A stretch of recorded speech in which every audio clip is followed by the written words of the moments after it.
Before I built my new life here in Sweden, I spent 13 beautiful but also brutal years in the Canadian wilderness. And today I will tell you how it really was and what made me leave. Today's video will be a little bit different because usually I show my life in Sweden, what I achieve here, obstacles that I encounter and so on. Renovation a little bit, improvements. But today it'll be different because today we'll go down memory lane. The channel is called From Canada to Sweden, and the question was asked, like, why did you leave Canada and how was your life in Canada? How did it look like? Where have you been? So that's what I'm going to show you today. You will see that I had a pretty good life in Canada. I was, well, quite successful in my job. I earned enough money. I owned a house. Actually two, but not at the same time, after another.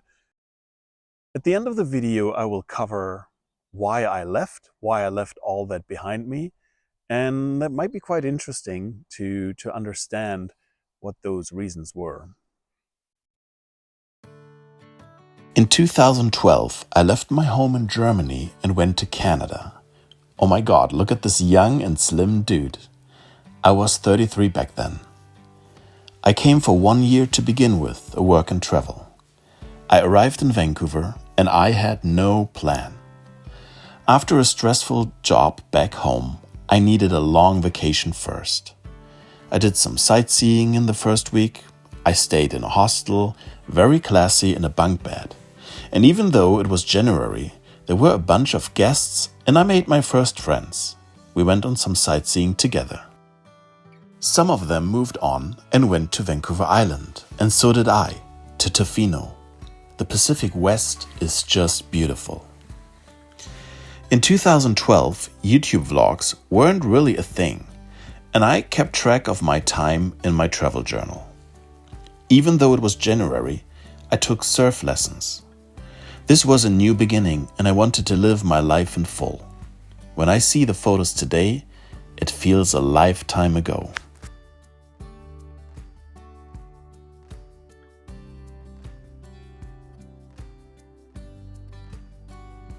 So we had a good time.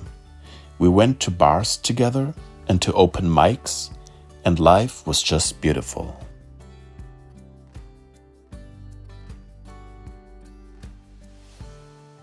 To get into the workforce, I came up with the idea to start for room and board, woofing. It turned out that it wasn't my thing. So I continued my journey and traveled north to see the Northern Lights. The Greyhound bus was still a thing back then.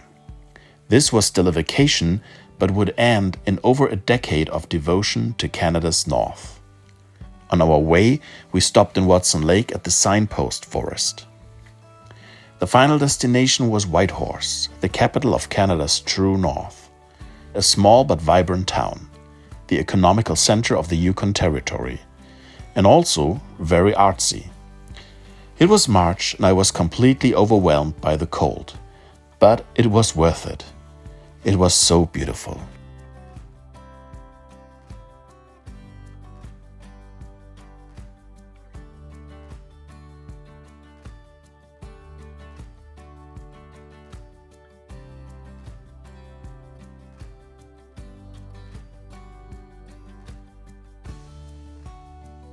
I was then offered a ride to Dawson City, where the Mardi Gras festival took place. If you haven't been to Dawson, you haven't seen the Yukon. Ice skating on the streets in shorts, car races on the frozen Yukon River, and me preparing food in a coffee machine.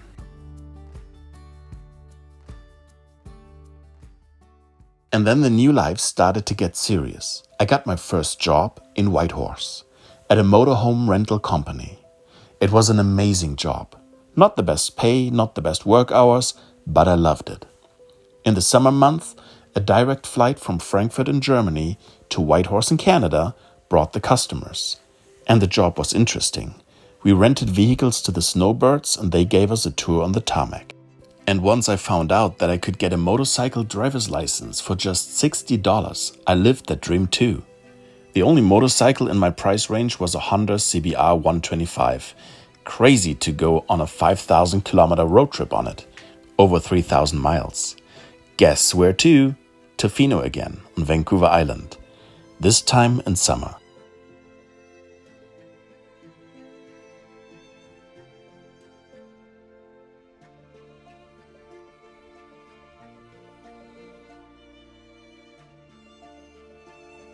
That was still my work and travel year, and I enjoyed it to the fullest. And then winter came. And with it, the Yukon Quest sled dog race from Whitehorse, Yukon to Fairbanks, Alaska.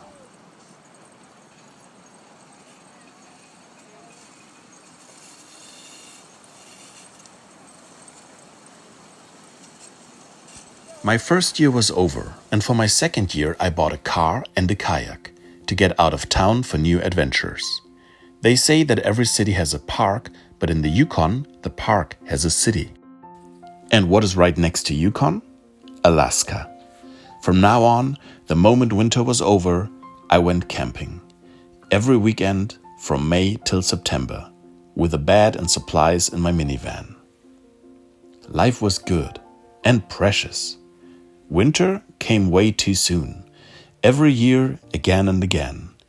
We had a short autumn or fall, and every minute of it needed to be lived before you're stuck at home again for the next 7 months.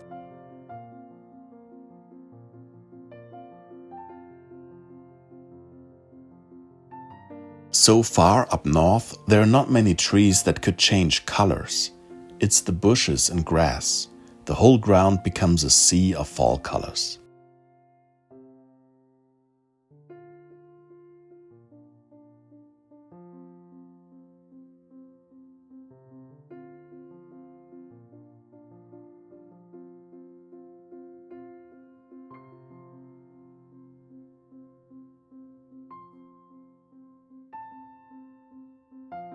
Whitehorse in winter was calm and peaceful.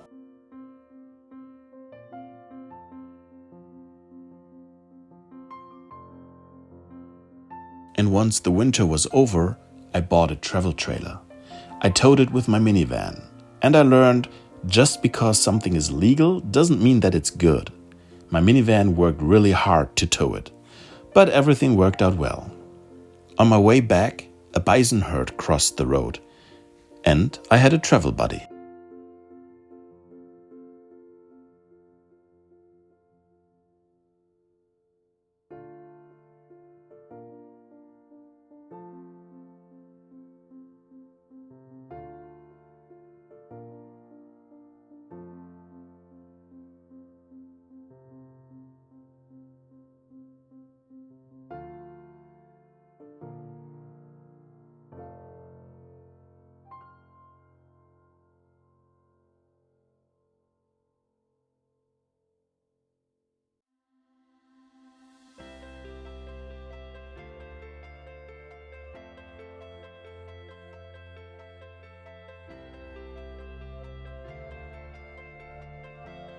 And this cycle continued year after year. Winter, summer, winter, summer, winter, summer. And let's not forget the northern lights. Winter, summer, winter, summer, until...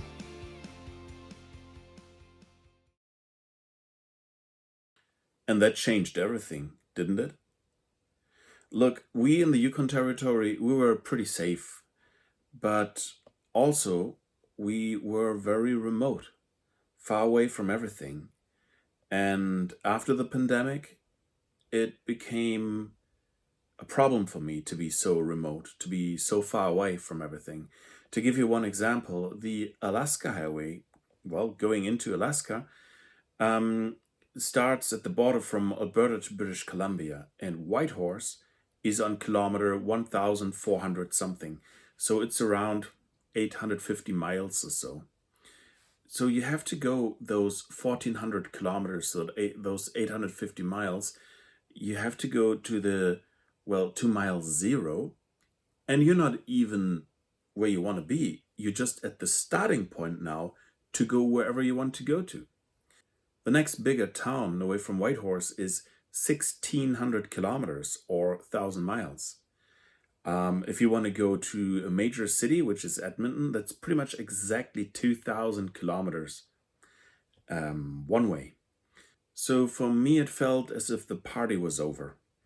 I've had a good time up in the Yukon territory, and now I wanted to move on. My initial idea was actually to move to a different place in Canada. And what I had in mind was Nova Scotia or New Brunswick. However, prices for property exploded over there. And wherever I looked, there was no place for me. There was no space for me. Like, for example, another really nice place is the Sunshine Coast in Western BC, British Columbia. But, well, that was too expensive to begin with. And so when I went through all the territories from, British Columbia, Alberta, Saskatchewan, Manitoba, Ontario, I just didn't see a place where I could afford a home with some land and some peace and quiet. And yeah, so I thought, okay, let's check out Scandinavia. And if that doesn't work out, well, then I can go back home to Canada and continue my search there. Before I could leave, I had to finish a renovation project in my trailer home. And in the midst of that, a pregnant stray dog was picked up by bylaw, and soon the puppies were available for adoption. I was hooked, but preferred an adult dog, and so I picked the mother. And the rest is history.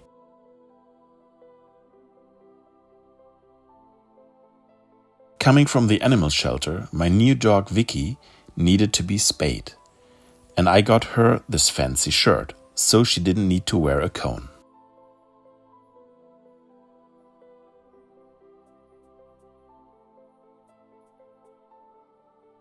We enjoyed one more year in Whitehorse before it would come to an end.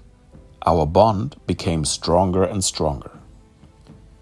Back to my renovation project, I upgraded the insulation from an R12 value to R20 and upgraded the windows from single pane to triple pane. It took a while, but with the help of coworkers and contractors, it wasn't too bad. Before I would cut all ties with my life in Whitehorse, I went on a final vacation to southern Sweden.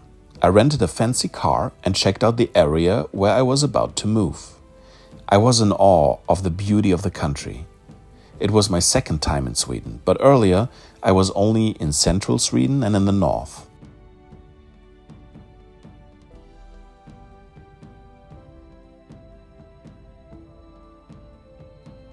And over a last meal in Sweden, I decided to do it.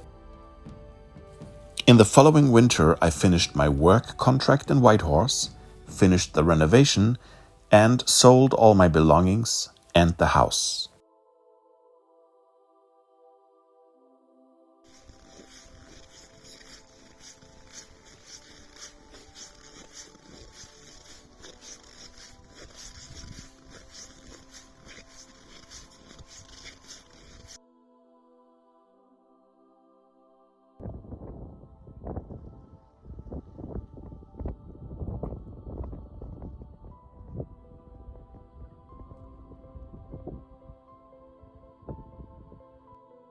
I had to say goodbye to my friends and co-workers, and at work we had a Sweden-themed farewell party.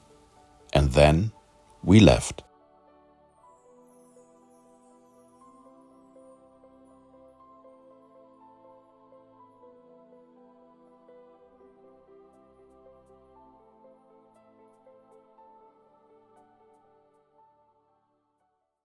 So the question stands, why did I leave all that behind me?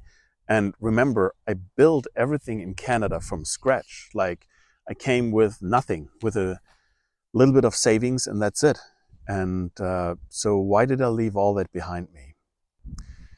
You saw that it was a good time that I had, and I bought some stuff like the kayak and motorcycle and the car, and I had a house.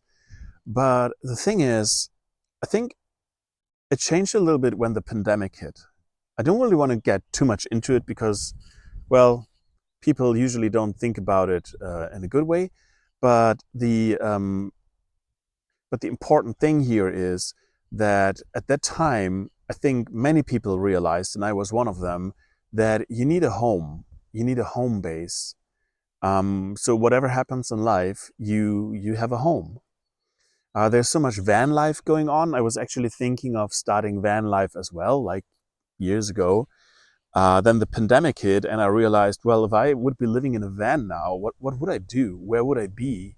And yeah, so I figured, okay, I want to get into having property, not just a trailer home that I owned in the end, not living in a condo or in a townhouse, but having a single detached house on my own property. It doesn't really matter how big it is. So that was the reason why I needed a change. Where I lived in the Yukon territory in Whitehorse, it was just not possible to get an affordable property. So I had to move. Why didn't I move inside Canada? Well, because the property prices went up everywhere. And if you ask yourself why I moved to Sweden, well, the truth is, this is video number 32. Have you watched the other 31 videos? Because the answer is right there. It's nothing that I can just say in one sentence here in this video, but there is hours and hours of material of me traveling through Sweden, looking for a house, finding this property, um, starting renovation.